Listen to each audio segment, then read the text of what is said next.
Okay, where there are a lot of guys out there or there are a lot of people out there, I should say, guys and gals, that don't really believe anything from a science standpoint. It's just, they're doing what they're doing, and again, they're pulling their adjusting table out of their car at at every family gathering, and they just adjust people no matter what, and they don't really think about the ramifications behind what they do. But there is an art to what we do as well. Okay, and the art, I think, is very important, because if you understand what you're doing, why you're doing it, and how you're doing it, and then you have the proper way to implement it, okay, is actually what is the most important thing with what we're doing. And so when we start talking about that, the art is part of the communication. So that's something that we have to think about and have to deal with as well, okay? And so when all this stuff works, we got, we're just on to the next page here. We're going to talk about communication. And, obviously, and I'm just going to go over this because I like definitions. I think it's important. When you look at the definition of this, art or communication is an exchange of information, ideas and concepts between people. The results is duplication with it, basically by means of speaking, writing, common signs and symbols of behavior. The thing about this is, and I do a lot of work with a lot of different things. I've looked at a lot of different philosophies, a lot of different learning methods and modes and everything else. I am in no way, shape, or form any type of a Scientologist, but part of this is from Hubbard stuff, as far as just this communication diagram. So the thing about it is, as far as that's concerned, whether you agree with that stuff or not, there are some good things that they do with that. And so I think communication is one of the important things. So when we talk about this, the way that this all works is like this, okay? It's kind of like a triangle, and this is kind of an equilateral triangle, okay? So when we look at this, we've got affinity, reality, and communication, okay? Affinity is, do you like something, okay? Do you feel good about something? Okay, is there any type of an emotional attachment there? That's kind of what affinity is. Okay, I hope that even in the time that we've spoken here, but I know that on the Zoom calls and everything else, Doc, I know that we developed some affinity there. So there's some mutual respect, and there's just that caring for things. That's what affinity really is. And so if we like something, if we understand something, if we feel good about something, that's where the affinity comes from. When we start to look at reality, okay, and Jennifer's going to talk about this a lot, but if your reality is not the same as my reality, it doesn't matter whether we like each other or not, we're going to have trouble communicating, right? Mm-hmm. Okay?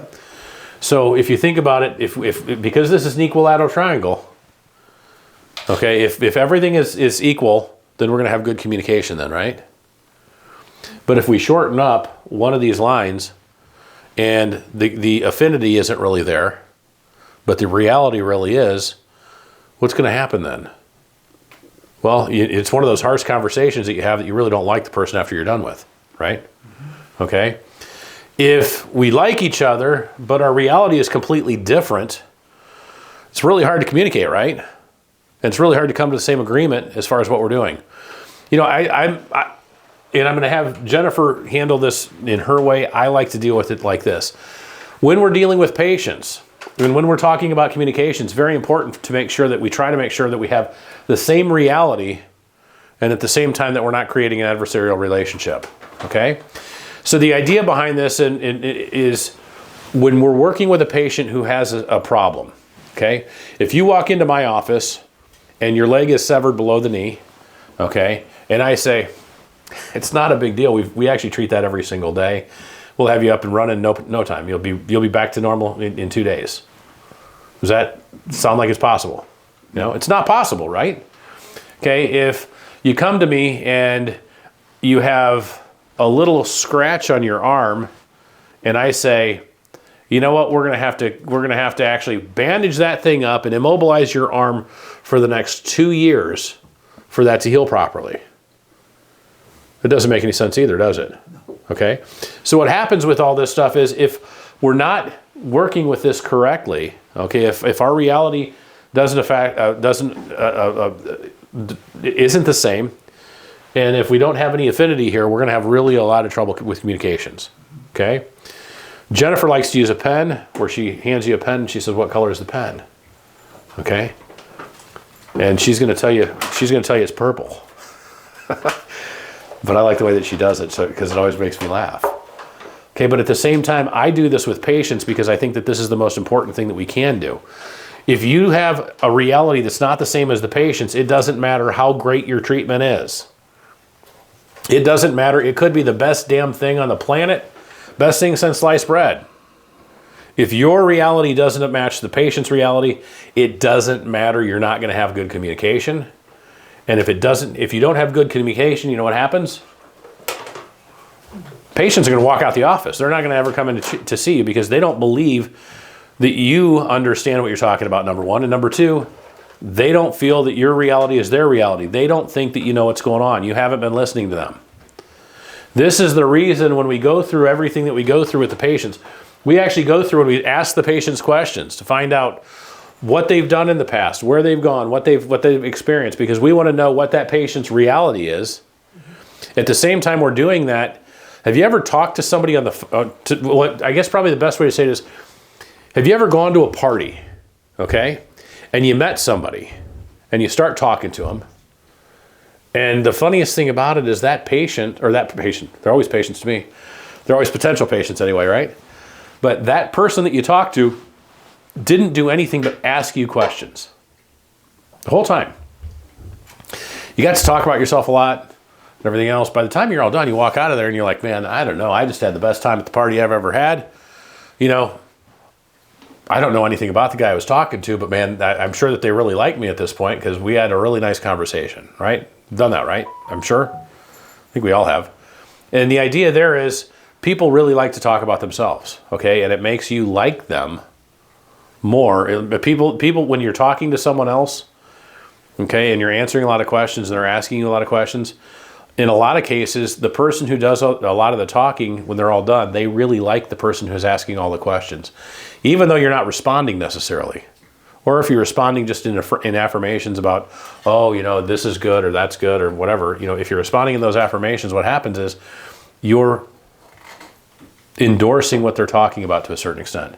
This is what we're doing with patients, okay? When we're talking with patients and when we're asking them questions to find out what their reality is, what their experience has been, okay? What other types of treatment have you had? I work with this a lot with patients where they come in and they you know, they may have been to, you know, like I said, 3 to 5 chiropractors. They may have had 15 epidural injections. They may have 2 or 3 surgeries.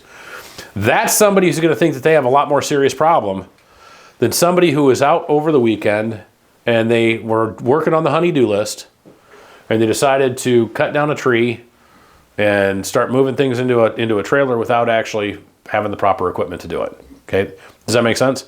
They're not going to have the same reality because this person was just injured. Although, if they've had all of that stuff that we just talked about, and we sit down and we ask them all those questions to find out what their experience has been and what they really truly believe about their problem, we're going to have some pretty good communication, right? Mm-hmm. So when we sit down and we go over things with those patients, you know what happens? They're a lot more likely to not only trust us, but also do what we ask them to do. Okay, what we're doing as doctors, we want to make sure that patients trust what we're talking about. Because if they don't trust you, they're not going to believe you. And if they don't believe you, they're not going to get the results that you think that you can get with them. This all goes back to what their mindset is and what they believe. Now, along with that, how do we build affinity while we're working with patients? First of all, the reality is a big thing, right? The affinity is actually something that we build with everything from our eye contact to our body movements to the tone of our voice.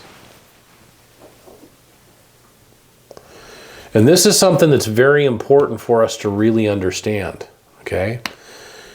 And the reason I talk about that is there's something called the mirror neuron system. This is a little bit deeper when it comes to neurology and things like that, but how do you learn to talk? Well, you learn because the people that you're around are talking, right? Why is it that people in different families have similar mannerisms?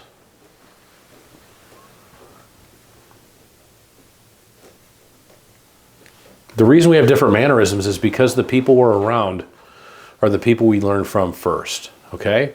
Our mirror neuron system is actually a vitally important part of our nervous system so that we can actually learn how it is to be human beings. And so those people that are around the most are the people that are most influential in the mannerisms that we have, the habits that we have, and the things that we do. And so if we can actually harness that while we're working with patients, it's a very powerful tool that we can use to help with affinity, okay? Does that make sense to everybody? So far. So when you think about it, all right, and this is going to sound really funny because when I talk with the staff about it, they kind of look at me like I'm a little bit nuts. But I have a tendency when I'm sitting down talking with a patient, when I'm going through a case history with a patient, I have a tendency to handle my position, my posture, in very similar positions to what they're actually holding themselves in, okay? If they're sitting forward, I'm sitting a little bit forward. If they're sitting back, I'm sitting a little bit further back. A lot of times I'm moving my hands in the manner that they do as well. Along with that, if they're soft talkers, okay, it doesn't really work well if you're yelling at them. Because what happens is when you start to mirror what they're actually doing, whether it's the facial expressions that you have, the expressions in your hands, the posture that you have, the way that you move, all of those things play a role in how that person feels about you. Does that make sense? Okay? So when it comes right down to it, this affinity is actually one of the bigger things that we're dealing with as well. And we can actually tailor that to that specific patient based on everything from vocal inflections, eye contact, which is very important. Again, movements, posture, and even the cadence at which you speak. This is vitally important when we're working with patients on a cash basis. Okay, it's kind of funny because I do have a tendency, and I haven't done it today so far, I don't think. I don't think I've been off to the races as far as the rate at which I'm speaking. I think I've tried to slow down a little bit. I hope I have. If I've gone too fast, let me know. In the beginning. In the beginning, I was a little bit fast. But I'm working on that too. But the idea is that when we're working with patients, okay, and when you're working on putting together treatment plans for patients, and when you're actually presenting a treatment plan for a patient, okay, all of these things are the things that we have to take into consideration. Because if you, and along with that, the beliefs that you have about what it is that what you're presenting. So if my reality down here, and I'm going to just take this to a little bit different level, because if you think about this, even from a quantum standpoint, thoughts are things. Okay, everything that we think, say, and do, we're going to talk about this in a second, affects everything around you, right? Well, if my reality right now is that, this isn't a very big problem for this patient, and they can't afford it as far as treatment, and they don't, and they don't think it's a very big problem, but that patient over here thinks this is a very big problem, and it's affecting everything I can do, it's affecting everything around me, then you're not really in their reality, are you? Okay? Same type of thing happens if you're sitting around going, well, geez, if you have somebody who has problems with money, okay, and obviously we're dealing with a little different situation here, but if they have problems with money, you can't have that person in charge of going in and talking about financial obligations when we're all finished. Because again, we're dealing with all of this, not just on a physical realm, but also emotional, psychological, and even quantum realm. So when we talk about that patient's reality, we want to know what their problem is, what they believe about their problem, what they've done to treat it, because that's going to all play into what we actually do with them. In some cases, if this is a new problem for a patient, the patient hasn't tried any other treatment, but all of a sudden you try to force them to do something because that's what, because you went to the seminar over the weekend and you found out that, hey, by the way, this is a good deal for you. This is something that's going to help you. Yeah, it's going to help you, but at the same time, does the patient believe that that's what they actually need? So we want to make sure that we're kind of getting into the patient's head with all this stuff. Along with that, if we have a patient that has a very serious problem and we address it as a very minor problem, again, they're going to come back to us and be like, well, that doesn't make any sense to me. For instance, I had a patient a couple of weeks ago that came in. Actually, I had a patient come in the other day. He's had a problem for a while, hasn't done anything else as far as treatment for it, and basically is like, you know what, this is kind of a problem for me. I've dealt with it for a long time in the past. It doesn't affect what I can do. In fact, I can do all kinds of things. As far as that patient's concerned, are you going to go over a real detailed treatment plan with that patient, or are you going to try something else maybe? Well, for this particular patient, I suggested that we do a couple of trial treatments. Okay, let's see how they do. And I'm talking more from a chiropractic standpoint than anything else, because when we talk about the DRS program, we don't do trial treatments. Right. Okay, we're either going through it or we're not. There isn't any in between. But when we talk about trial treatments for these patients, the reason that I do that is if they don't have an experience with anything from a chiropractic standpoint other than what they've seen on Google, and they know that they're scared of whatever that guy's doing, if that's their only experience from a chiropractic standpoint, or from a spinal decompression standpoint, or anything else, that's the only thing that they've seen, I want to make sure that we're helping to diminish some of that concern that they may have, number one. Or number two, I want to make sure that we can actually show them what we're going to do is going to help them. Okay? So those are the cases where I use trial treatments. If they've already run the gamut for everything, I'm not necessarily going to do a trial treatment program with them. I'm actually going to go over a treatment plan for them at that point. Okay? So when it comes to that, I've got another patient who is going to start care this afternoon. And this person has had surgery in the past. Okay, they've got some bolts in their back. They had a fusion. And basically they were told that you're just going to have to live with the pain. There's nothing we can do about it. Here's some drugs, and just keep doing that. That wasn't in their reality either. Okay, their reality is, you know what, my body can heal. I just need to find the right thing to do. Okay, and once they find what you're doing, what happens is they start to get well right away, like we talked about. Okay, so when we look at this whole chart over here, affinity, reality, communication. Okay, you can't have communication without affinity or reality. Okay, if you're trying to communicate without any type of affinity, it makes it very uncomfortable. Okay, more adversarial. And we've all had those experiences. In fact, they're having that kind of stuff out in government right now, all over the place. All right, but then again, our reality isn't the same as the people in government either. So we're not feeling very comfortable with those guys, no matter what your political background is. This is all what we're taking into consideration when we're working with this. And this is the reason it's so important. Like I said, Jen's going to talk about her reality and the way that she kind of looks at it to make sure that you understand that. But if we understand what reality is, and we understand as far as that patient's concerned, that as long as they believe that they have a problem and they believe that it's worth it, they're actually going to do whatever you ask them to do to take care. Okay? As far as the limiting factor for this, and in some cases there is a limiting factor, and that's finances, and that's if they believe that they have a problem and they feel that they can help you, you know what's going to happen? They're going to take care as long as they feel it's worthwhile. So it's something that we want to make sure that we're paying attention to. We want to make sure that we're paying attention to the inflections in our voice. We want to make sure that we're paying attention to just the mannerisms that we use. And we want to make sure that we're paying attention to the cadence that we're using. Our posture is important. And you can actually mimic those things that patients are doing. I do this on a regular basis with patients when they're in when we're going over a treatment plan. I do it in a situation where I have a patient that might not be happy with what's going on.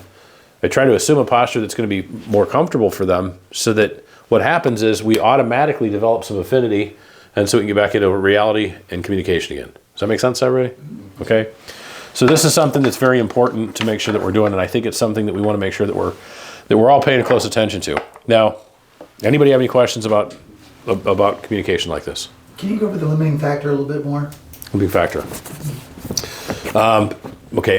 You mentioned limiting factor, finances, and then the topic of your conversation kind of like went in a different direction. So. Okay, so as far as limiting factor, as far as finances and things like that, when you start to understand that the limiting factor, okay, so when we're dealing with patients, if they believe that they have a problem, okay, and they believe it's worthwhile for them to get it taken care of, okay, they're going to be willing to invest pretty much whatever you ask for them to invest to get well. Okay? Now, with that being said, if they come to you and they have a problem and you say, I'll tell you what, I know that you have a disc problem. I know that you've been through all of these treatments over here. And as far as treatment is concerned, we put together a treatment plan over here. And that treatment is, the fee for the treatment is $5,000. Okay? That's for your treatment plan over here. Okay? Patient goes, I've been through this surgery. I've been through that surgery. You want to point that back over this way? I've been through everything else that you've done for us. I've gone through every type of treatment that you can offer, or that they can offer. I think it's very well worth a while for us to begin that treatment. Okay. If you sit down and you talk to a patient and they're and they believe that they have a serious problem, but you say, you know what, it's going to take us 2 treatments and it's going to cost $50 a piece. We're going to fix you and you'll be all done. I know you've had a problem for the last 25 years, but we're going to do it in 2 treatments. Okay. That doesn't really jibe either, does it? Okay? So that's, again, a problem with our reality. That's a limiting factor when we're dealing with that. You have to understand that what we're talking about is on par with what that patient believes. Okay? I had a doctor come through this program years ago. Really a nice guy. I like him a lot. In fact, I talk to him all the time. And what's interesting about it was his reality was, because he had heard that there are some people out there that were actually putting together treatment plans for spinal decompression, that they were charging between $13,000 and $17,000 for a treatment plan. Okay, and they were, and they were closing these patients, and they were, getting results.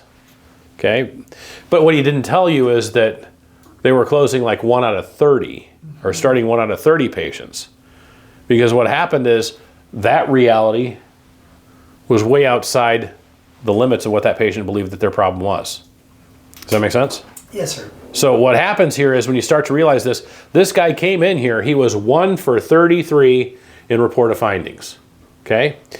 Now, I look at it from the standpoint of baseball. I'm not a big baseball guy, but I like statistics. And baseball follows statistics. If you hit 300 in the major leagues over the course of 10 years, you're going to be in the Hall of Fame. Right. Okay? Or 300 plus. You'd be in the Hall of Fame. It'd be amazing. You probably made millions and millions of dollars, right?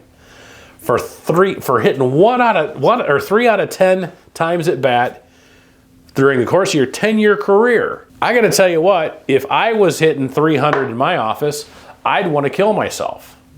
Okay?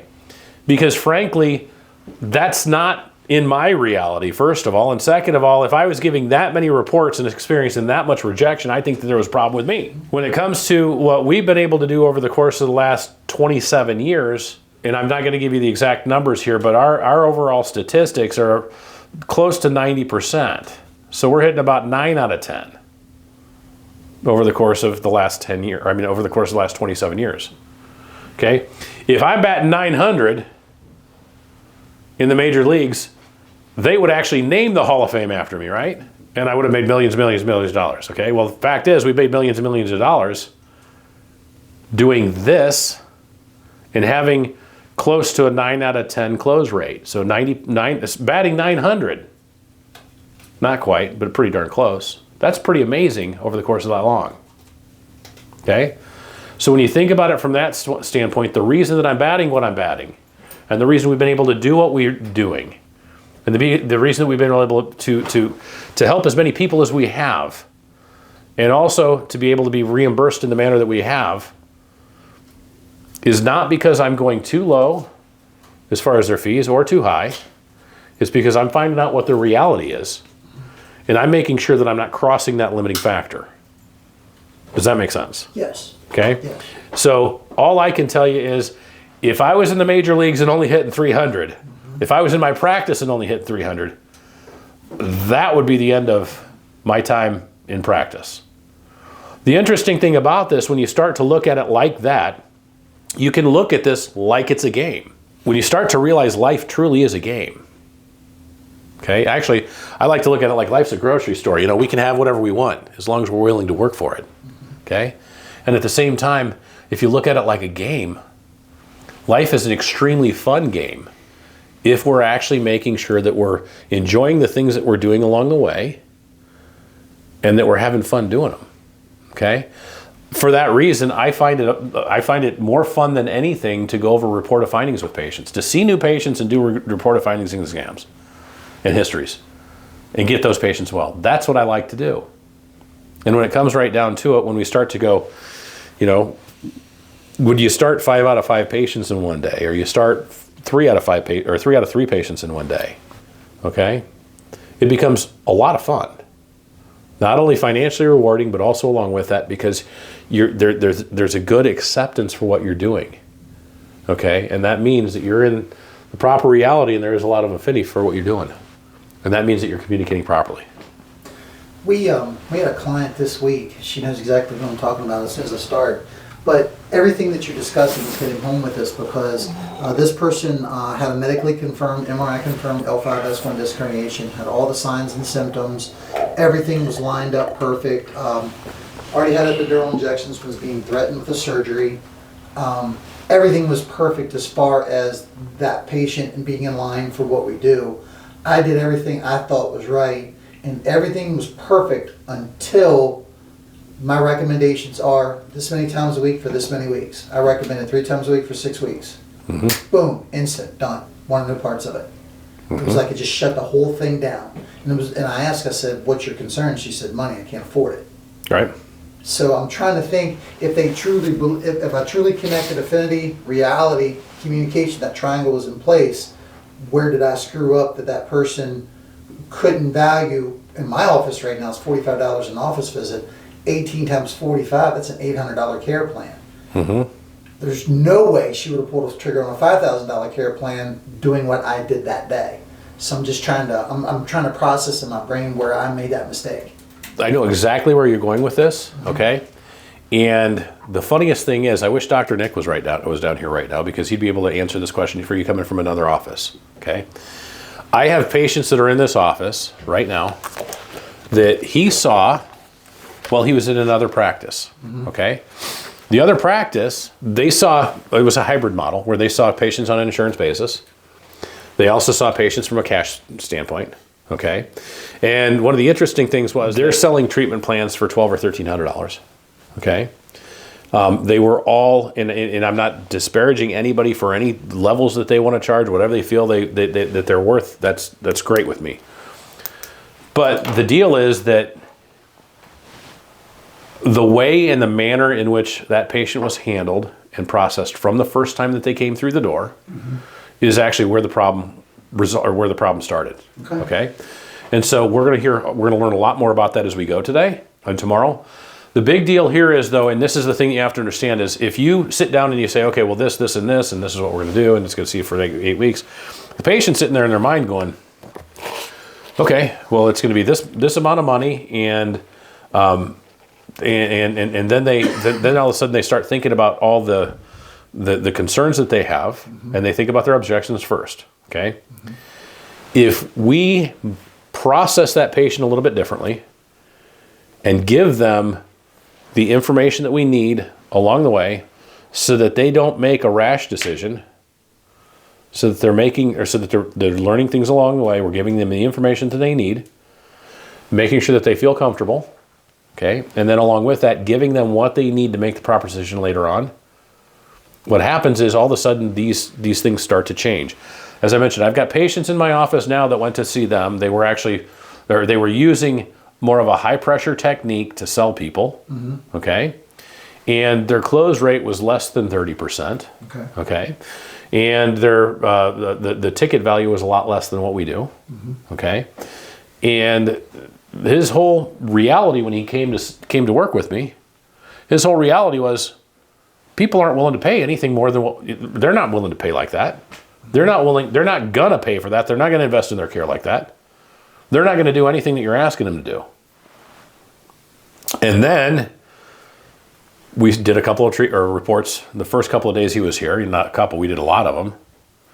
And after the first one, I left the room, and Rachel went back, and she handled all the financial aspects, and she came out and she got parameters for the patient to start care. And he came over and looked at the file, and he goes, "Wait a minute. It's that easy?" And she said, yeah. And he said, well, how frequently does it happen like that? Because they just pulled out a credit card and started care. And she said, all day, every day. And the reason it happens all day, every day is because of the manner in which we're working with people. Okay? What we're doing is we're giving them information, and we're giving them good information. Okay? We're giving them the information that they need to make the right decisions. We're giving them the information that they need to understand what it is that they need to do to get well. And we're giving them the information that they need to make sure that they're making the best decisions for themselves into the future. And if we do that, and we do that in a non-threatening and proper manner, so that we're making sure we keep that affinity, what happens is their reality is a lot different then by the time we're all done. This is the reason we don't have patients come in and we just go, hey, by the way, we're going to sit down over there and we're going to go over a treatment plan for you. Okay, it's the reason I want to make sure that if they have MRIs, I've taken a look at their MRIs. If we need new x-rays or new films, that we get new films, or we have new films made. If we need, or as far as the orthopedic findings, what do they mean? Okay, if we give them the understanding about what they actually mean, then what happens is that patient is going to decide, wow, this makes a lot of sense, I want to get care. Now, at the same time, if you have some concern that patient isn't going to find it necessary for them to take care, because it's not in your reality that they're going to take care, they're not going to take care. Does that make sense? Yes, sir. So this is the reason we want to make sure that we're giving the patient the information that we need to along the way so they can make the best possible decision for themselves. Okay? All right, any questions so far? Any other questions? I like to use a SMART goal formula, and the whole purpose behind this is, as far as SMART goals, you can actually get this worksheet at smartsheet.com. I'll make sure you get it, or you at least get the name of it so you can go to it. The cool thing about this is there's an online portal that you can work through all this stuff. It does give you different suggestions as far as goal writing, goal making. You guys have done goals in the past, I'm sure. Okay. Do you review them frequently? It's something that's very important, because if you don't have a roadmap or you don't have a destination, you don't know how to get there, right? So when we work with all this stuff, we want to make sure that as far as the goals are concerned, that we have good goals. We want to make sure that we're specific. And this is going right straight down this sheet. We want to make sure that they're specific. We want to make sure that they're measurable. Okay, achievable. It's a big one. You know, coming into this, you can't necessarily sit down with me and say, I want to make $100 million next week without having anything to define on what you're going to do. That they're relevant and that they are time-bound, okay? So when we talk about time-bound, there is a time limit on them. So the plan for success for us here is we want to make sure that we're defining the purpose that we have as a healthcare provider, okay? Develop your goals based on that purpose. What is it that you want to do from a healthcare standpoint as a provider?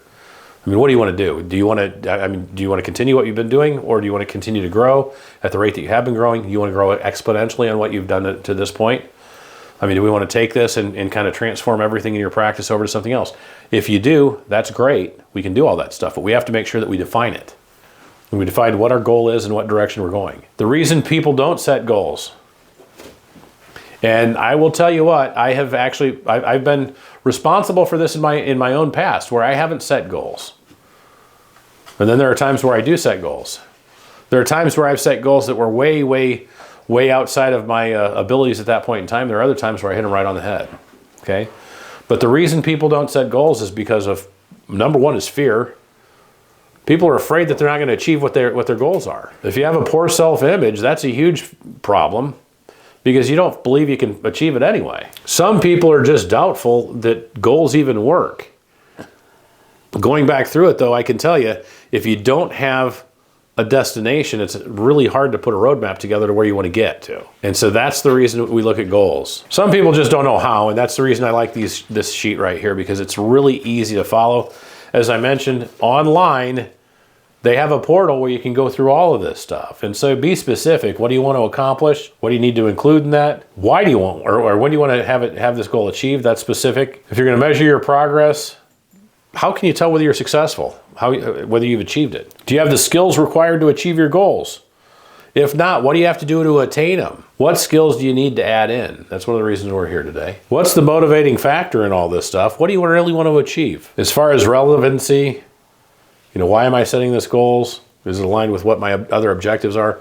Is it aligned with what my purposes in life are? What my reality is? And when do I want to achieve it by? So as you go through here, this talks about goals, and I think that this is very important, but we want to talk about the SMART formula. We want to know exactly what you want to achieve. We want to make sure that we get that written down.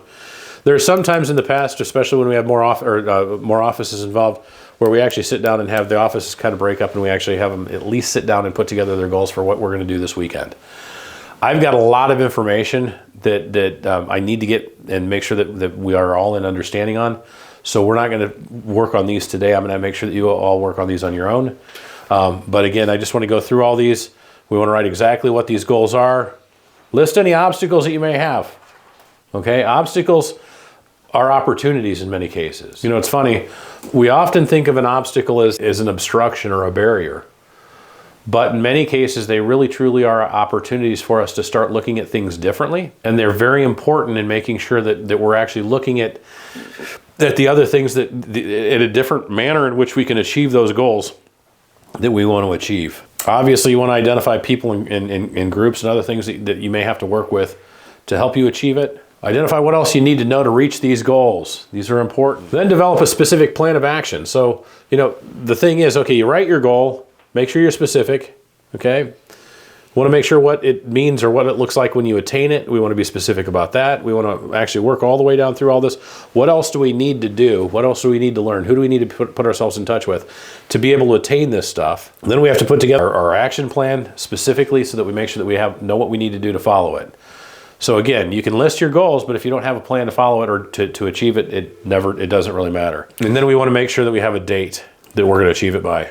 We can also, as we look through this, you can't write down a goal and expect to achieve it if you're not willing to do something on a day-to-day basis to be able to make sure that you're getting closer and closer to it. It'd be like deciding you're going to go on a trip and you're going to walk across the state of Indiana or Maryland or wherever.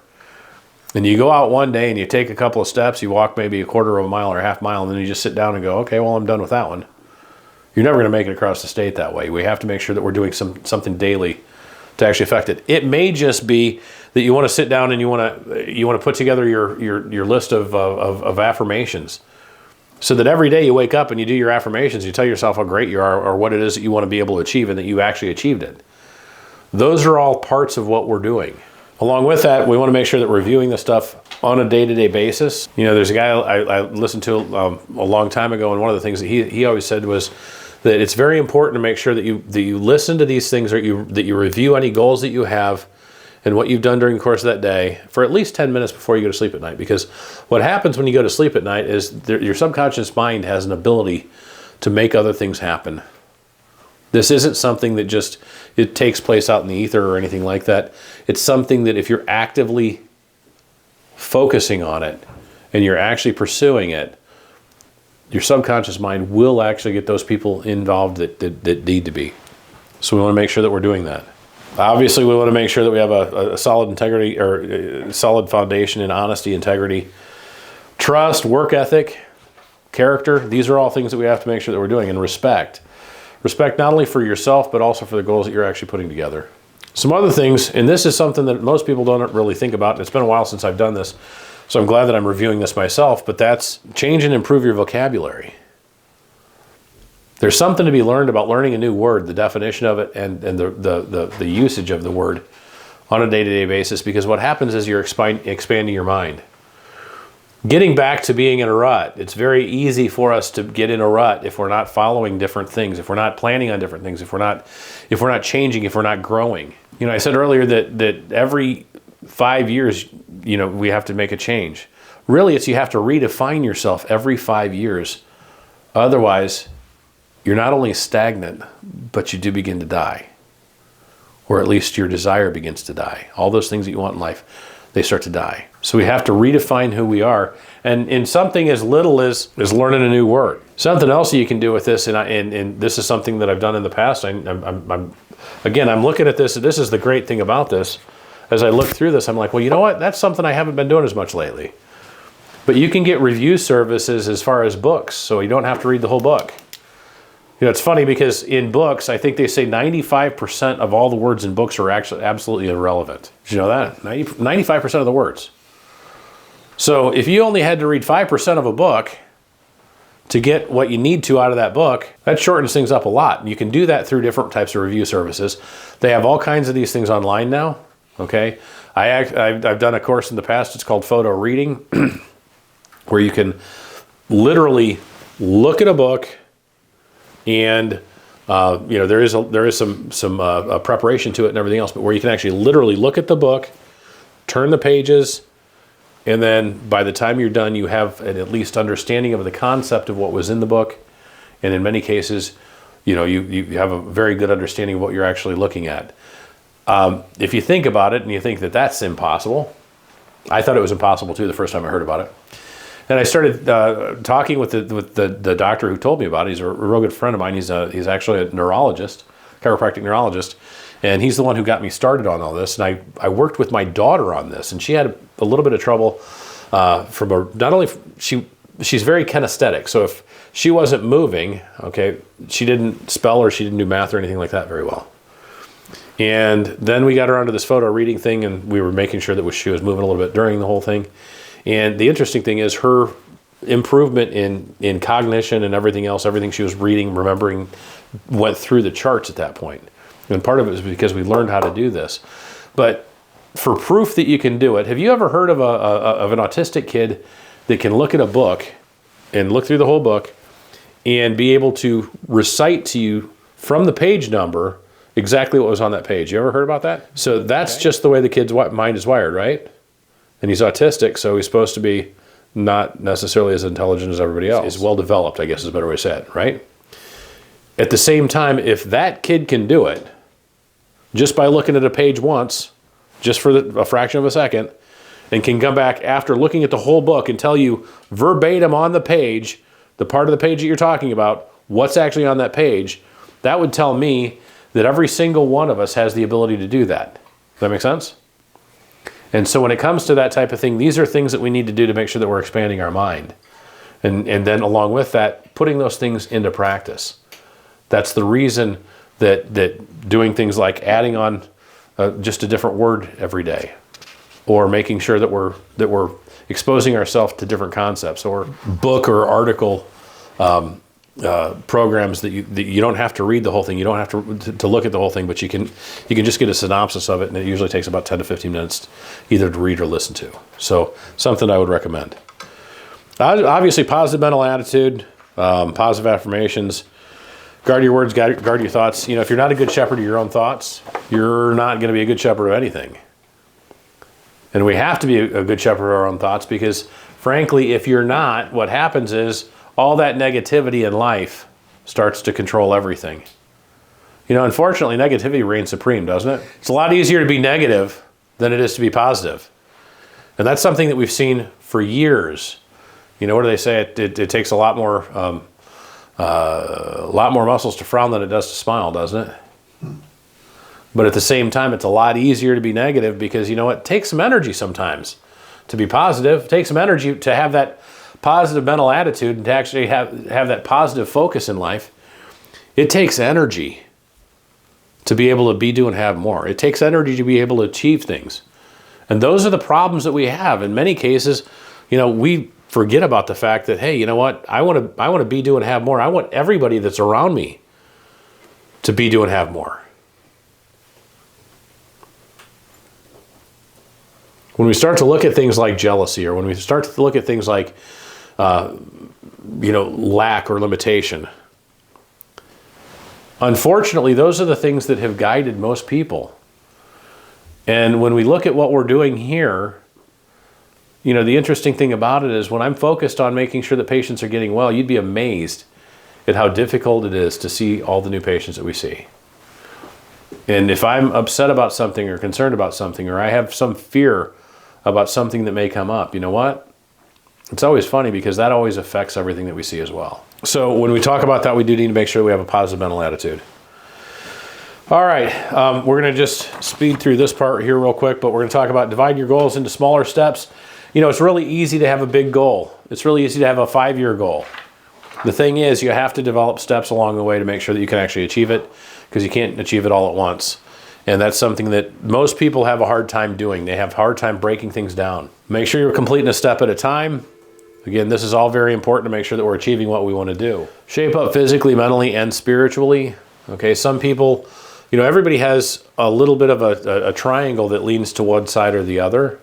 But it's very, very important to make sure that we're actually addressing all of these things at the same time. So we do need to make sure that we're in good shape physically, mentally, and emotionally, and spiritually. When we talk about all of this stuff and we talk about achieving goals, there is not a time that you're actually working towards a goal that you're not going to have some type of a disappointment as well. And we have to make sure that we're dealing with that correctly also. As we talked about before, a lot of times obstacles are actually opportunities. And those opportunities, or those obstacles, when they come along, and we do have the opportunity then, what happens is we can change our mind, we can change our direction, we can actually change our focus.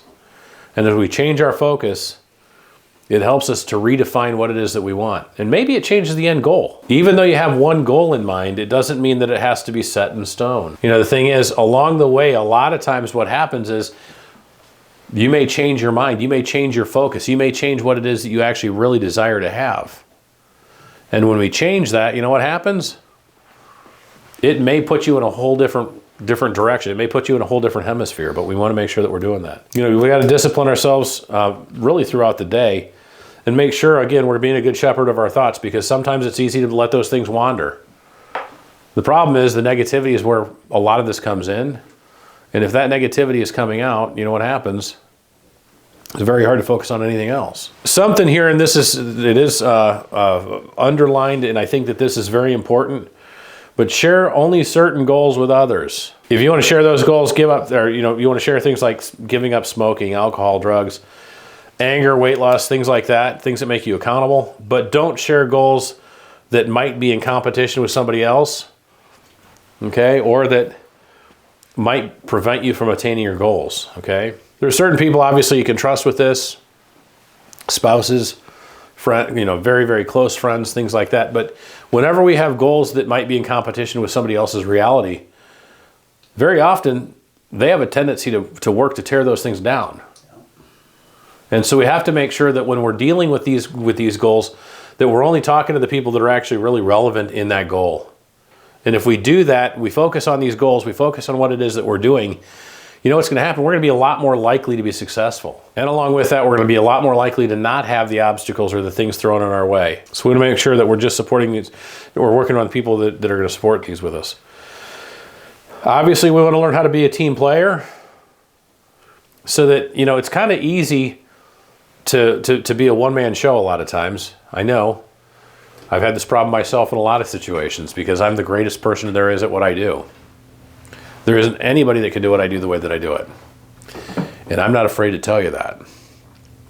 At the same time, that makes it very, very difficult in some situations for me to make sure that my team is actually working with me. It's very easy to be a Lone Ranger, but we want to make sure that we have an entire team behind us because it makes things a lot easier to achieve that way. Obviously, it's very easy for us to take on negative attitudes, but it's also very important for us to make sure that we are more or less impervious to negativity. You know what? I have trouble with this myself because sometimes I am an information junkie. I like to listen to things. I like to know what's going on in the world. And frankly, there's not any reason to watch the news at this point. All right? There's not any reason to actually follow any of that stuff, but it's very important to make sure that we don't. It's one of the reasons I like UFOs. Still waiting for one, but I like it. All right. Along with this, and again, we're just closing this out before we get ready to go to lunch here pretty quick. But motivational, listen to positive things, motivational stuff. Okay. Whether I've got Joel Osteen listed here, but I mean, over the years, I've listened to everything from, you name it, the Norman Vincent Peale stuff to Zig Ziglar to Les Brown to you name it. You name it, I've listened to them, and I love listening to them. And the thing about it is, when you're all finished, obviously you're thinking more positively. You're thinking a lot more about more light. The problem that we have is that the rest of the universe is so damn negative that it's a lot easier to draw that stuff in. And the reason that this is important, well, let me finish this off and we'll talk about it. Something that's very difficult for all of us is to look past our mistakes. We all have mistakes that we've made in the past. You know, it's interesting, and when you think about our body physiologically, and you start to realize that there isn't one cell left in your body that was here 7 years ago. Did you realize that? So every 7 years, our body's completely different. So any mistakes that you made 7 years ago, or longer, I mean, they may have been when you were a kid, they may have been when you were a young adult, they may have been something else like that, they may have been in college, they may have been early in practice. None of the cells that are in my body right now were in here, or were in this body then. And along with that, when we start to think about that, the only thing that's still present in my body that was there then is what's going on in my head. And if we can actually make sure that we're cleaning that stuff out as well, it's going to make things a lot easier. But you got to keep yourself in present time. We talk about this every single day with our staff, and we talk about this every Monday during our staff meetings. Present time consciousness is something that's not just a slogan. Okay, if you're not in present time, if you're living in the future or you're living in the past, you're living in something you can't do anything about. And number two, this goes right along with all this stuff. If you're living in the past or in the future, you're actually going to be a danger to yourself and to everybody around you. You're not going to do the job that you need to do. You're not going to get it done properly. You're not going to be able to do what you can do to help people. We work with visualization exercises with all of our patients. And the reason that we do that is, again, going back to what we talked about at the beginning of this whole thing, what you have up here, if you can't see it up here, you can't see it in the world around you. This is vitally important for our patients as well. And so visualization exercises have been studied for years. We've seen that they've actually been able to help not only the astronauts be able to do things better, but also athletes. And there have actually been all kinds of research studies that have been done on this stuff. So it's very important to make sure that we understand that. So when we come to it, it's very important, again, to be a shepherd of all your thoughts. So we need to make sure we're protecting our thoughts, and we're making sure that we guard our thoughts carefully. And, you know, another way to look at this is, I used to listen to a guy, I was brought up listening to a minister. His name was Reverend Ike. And he was a motivational speaker, a minister back in the 70s and the 80s. And one of his things he was talking about was the prosperity consciousness and everything else. But one of the things he also talked about was that which you recognize, you energize. Okay? That which you think about, you bring about. Okay, so if you're thinking about negative thoughts, if you're thinking about those negative things that are going to happen, if you're thinking about all the tragedies that could happen, if you're thinking about anything out there that could happen that's bad, because, you know, there are a lot of people out there that's all they think about, right? Everybody knows somebody like that. But if you're thinking about that, you're going to attract that stuff to you like you're a magnet. So what you recognize, you energize. What you think about, you bring about. This is also something that we deal with, whether it's you're concerned about finances, or whether you're concerned about not having enough patients, or you're concerned about, you know, whatever. I look at it from the standpoint of, you know, one of the things I'm concerned about is having enough staff and enough infrastructure to be able to see all the new patients that we're going to see. Okay? You know, along with that, you know, as far as everything else, the growth that we want to experience, those are the things that I'm concerned about. And those are the things everybody needs to be concerned about. Okay? Every once in a while you get the negative thing in there, like, I don't know, taxes and stuff like that, and then I always have to deal with that stuff later on too. But at the same time, if you think about it from the standpoint of the more that you're doing to help people, the more that you're doing the more that you're doing to benefit people, the more income we're bringing in, which is going to probably require some more taxes. So I'm getting to the point where I'm like, oh shoot, man, I hope I have so much money that I have to pay a whole bunch of taxes. Yeah, because that's generally what happens.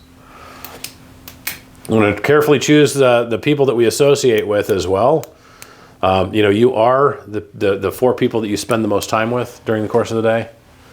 So we want to make sure that we're paying close attention to that.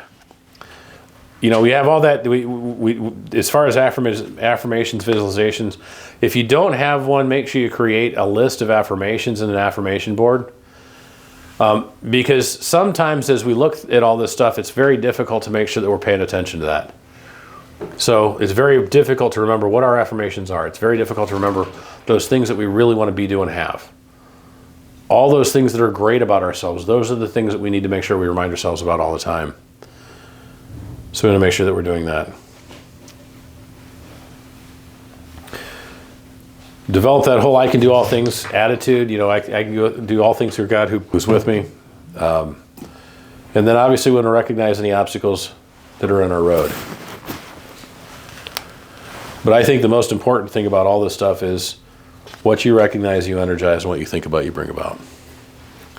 All right. So again, want to get back to what you recognize, you energize, and basically focus on commitment, determination, everything else. We've got one more section here we want to go over before we eat. And this actually deals with attitude and appearance of the doctor. Okay. Now, we do have in here recommended reading, A New Dress for Success by J.T. Malloy.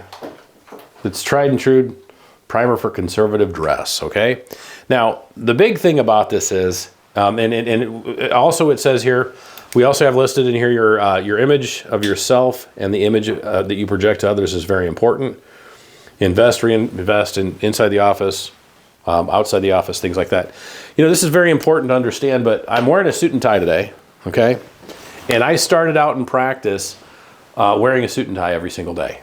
Okay, and in fact, I had one suit because that's what I could afford at the time, and I wore one suit. I had the tie, looked good in it, made sure that we wore that every single day, and that's what I needed to do at the time. Not only to make myself feel like I was in charge, and like make myself feel like I was deserving the respect that I was seeking from the people that we were actually working with. It's something that I was brought up to believe that was actually what was necessary no matter what. And I'm wearing a suit today for a reason, because I wanted to make sure that I was projecting to you guys what I really wanted you to see. And that's number one, success. Number two, the attitude that what we do and what we talk about, and the authority that we have along with it. At the same time, this is a little bit different world than it was 27 years ago. It's a different world than it was 15 years ago. It's a different world than it was 10 years ago, okay?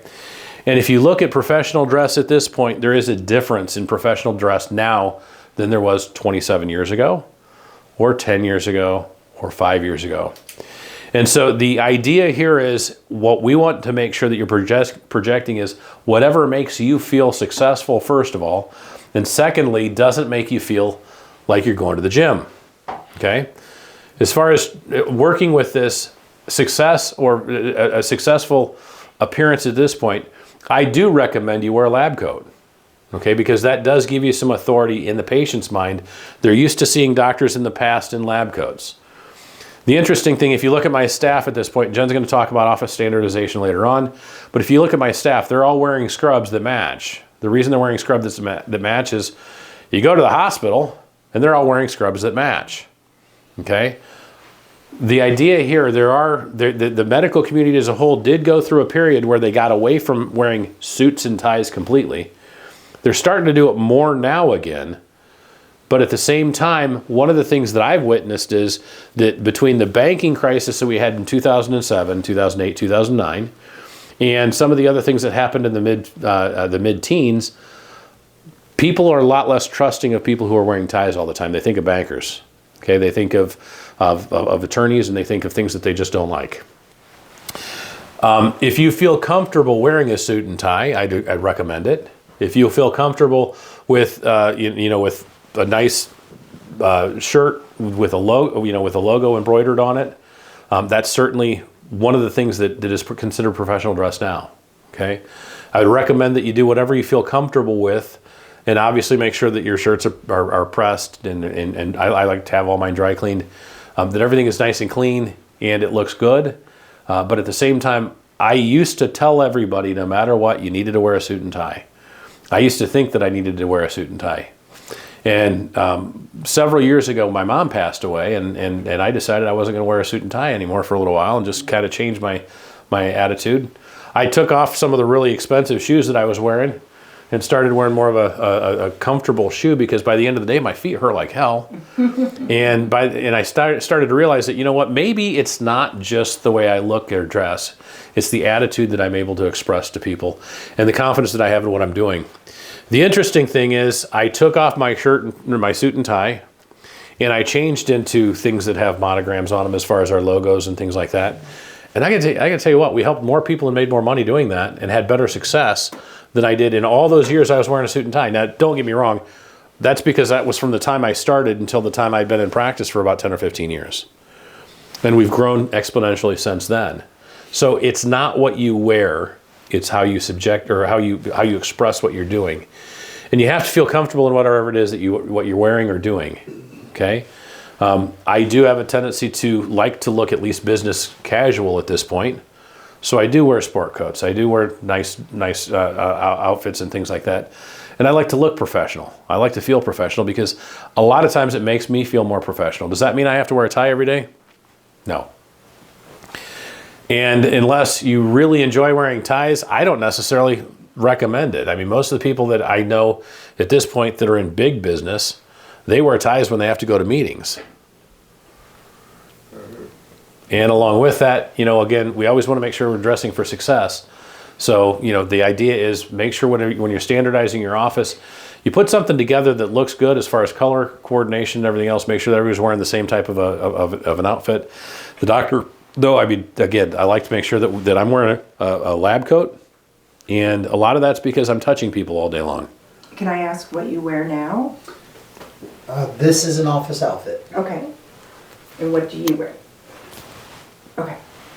I would recommend that you just do would you like shirts like that? You could get your logo on it. Yes, absolutely. We used to have them with you. Mm-hmm. And then, like for me, I wear scrubs, or I wear something, you know, black scrub pants with a shirt like this. It's just whatever, you know, we do black and we do gray, or we used to do seal blue. And then we had to make a change because the staff got just Tired of seal blue. But I would definitely. After a little while, they're like, wait a minute, the only color we can see anymore is blue. Yeah, so I mean, it was gonna be like a overtaking of, so we came up with this. So I would definitely wear with your logo though on it for the doctor, and the lab coat with the logo and all that. And you can wear a lab coat too, you know, like if you wanted to, you could wear a white lab coat in there too. That's close to our game plan. We were going to scrub all the staff, and one color for front desk administration, a different color for techs and CAs. Yeah. For me, I don't mind wearing scrubs, but when I go dress attire, my body morphology is such that I have to have customized everything. I understand. I got a squat butt, I got big shoulders, I have to wear short sleeve shirts. So I understand.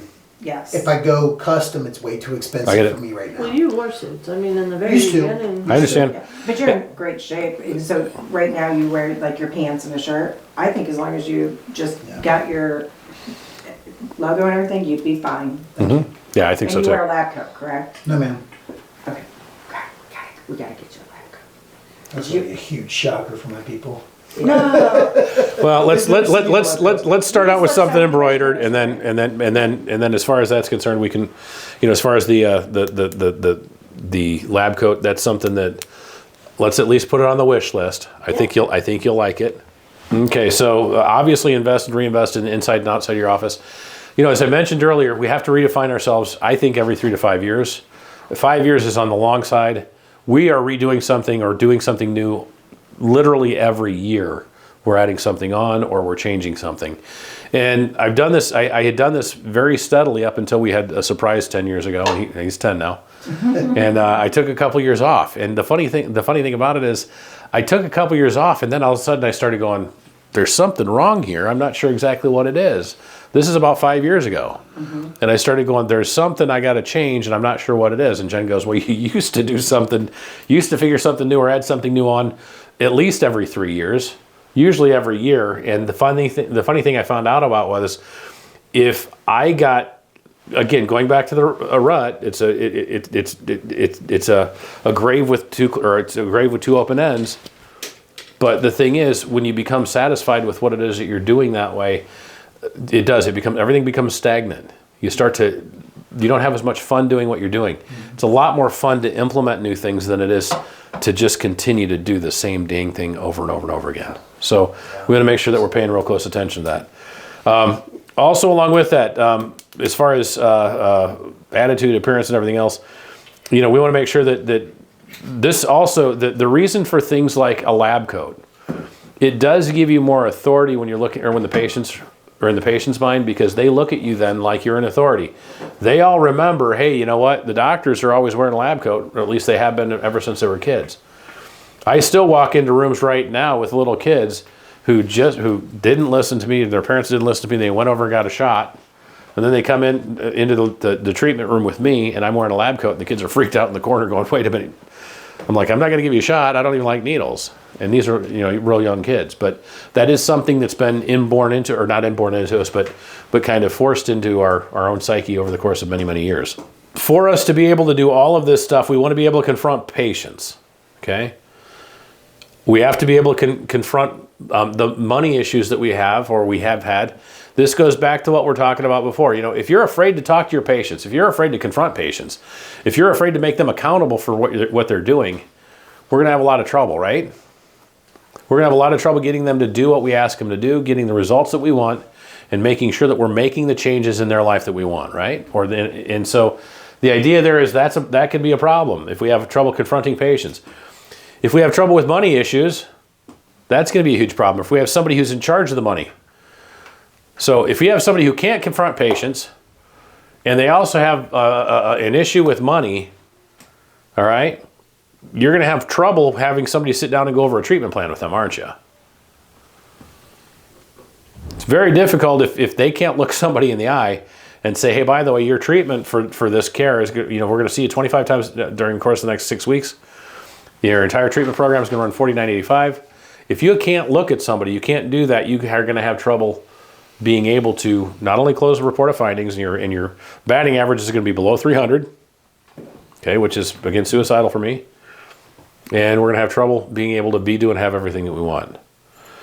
Referrals are very important, okay? We want to make sure that we're asking for referrals from our patients.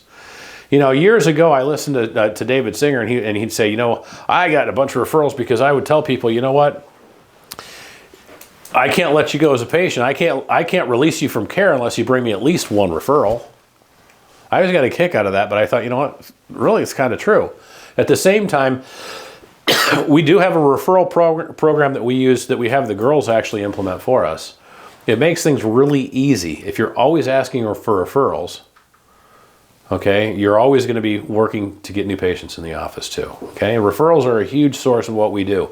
You already have a great referral base present in your office, a huge referral base. The interesting thing about this program, when you get back, the coolest thing about it's going to be, you know what? Even without advertising, you can probably think of about 10 to 15, maybe 20 patients you already have in your office that need this type of treatment, okay? And they've been more or less underserved because of that. At the same time, you've got at least another 50 patients out there that you may have seen in the past that now need to know about the fact that you have this type of treatment because they slipped through the cracks before as well. Obviously, we have to talk or be able to confront family members of patients. And this is a lot about the good control that we talk about. And we have to be able to make sure that we're confronting our staff. If our staff is a problem, we want to know about it. We want to know about it now. And we want to make sure we address it.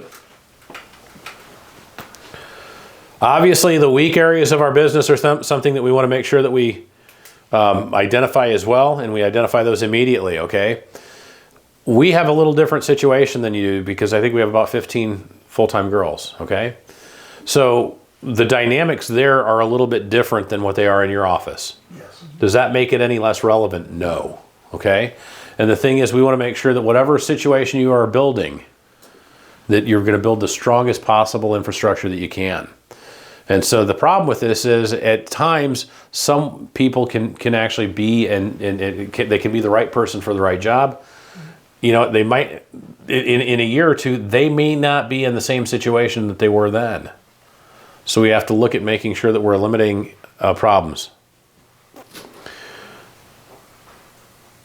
Again, paperwork and software. You know, the funny thing about this is I've talked to doctors in the past. Years ago, I ran into a doctor who was really excited about running a cash practice. This is down at the Indiana State Chiropractic Convention. We're down there, and he's talking really big and blustery about how he runs a cash practice, and he does this, that, and the other thing, and he's just the greatest thing on the planet, whatever. So I start asking him questions, you know, because I'm kind of inquisitive, and I like to know where we are with people and what else other people are doing.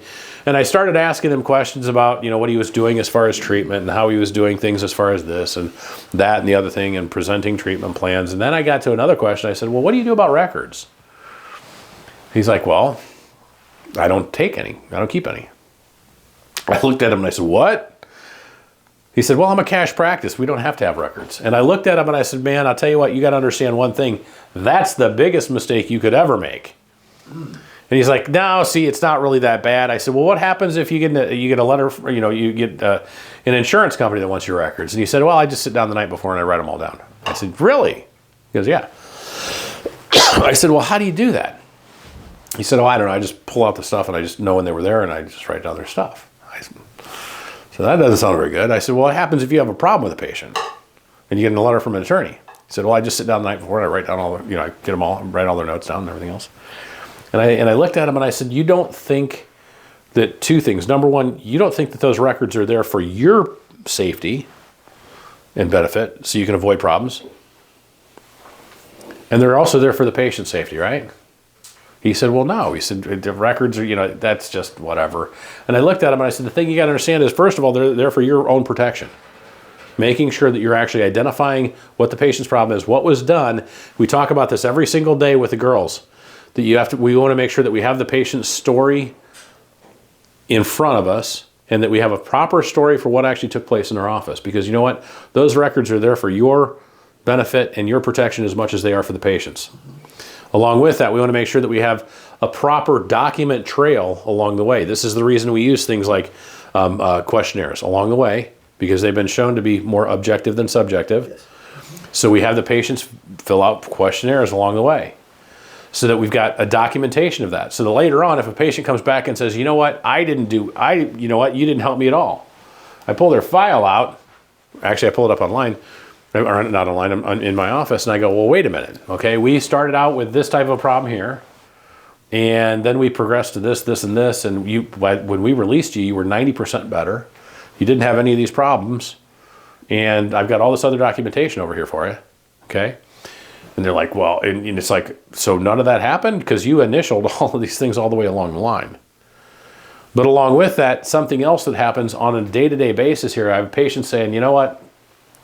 Well, you know, I'm better, but I'm not really, you know, maybe I'm not getting any better. Maybe I'm not any better than I was. And I say, well, okay, well, let's see where we started. We pull out their file and we open it up and we sit down and we go, okay, well, when we started seeing you, you had this problem, this problem, this problem, and this problem. Okay, all the radicular pain in your legs is gone, right? You don't have any pain down there. Radiating pain, none? Nope. The numbness and tingling that was in your legs and feet's gone, right? Yep, I don't have any of that stuff. Then when we started seeing you had severe pain in your lower back, and now it's just mild and it's just there occasionally, right? Yep, okay. Now you may have a little bit of an increase in discomfort right over here, and it's just been recently, but you said that's kind of like the problem was right when you first ever started seeing it, right? They say, yeah. And I said, well, that's called retracing of symptoms. And what we see as patients get better is that those symptoms that they have start to dissipate. And now they're focusing on one symptom, and that's where all the problem came from. But at the same time, we can use those records, we can use that progression that the patient's actually improved from the standpoint of where the problem came from and what we're doing to help them fix it. Okay, and we can use that from a teaching standpoint. We also have the girls go over this stuff, and it helps get control over patients immediately, just like that. Because as soon as you go over that stuff and they see it, they go, wait a minute, maybe he's right. That is right. Okay, I'm doing a lot better. But they're so focused on where they are now, they forget how bad they were when they started. And so we need those records for that as well. So we need them for protection for us and the patient. We also need them for proof of what we did. And then along with that, we also need them to make sure that we understand exactly where they are now compared to where they were to begin with. To make a long story short, the guy who told you about it didn't practice anymore. And that was for some legal reasons. Oh, not good. I don't know how many people you can rewrite their notes and everything else with different handwriting and different pens and everything else overnight for 30 or 50 visits. All right, obviously continue to review and update your plans. We want to make sure that we're doing this all the time, and we want to make sure we're reviewing our goals along the way as well, okay? So any questions about anything we've just discussed to this point?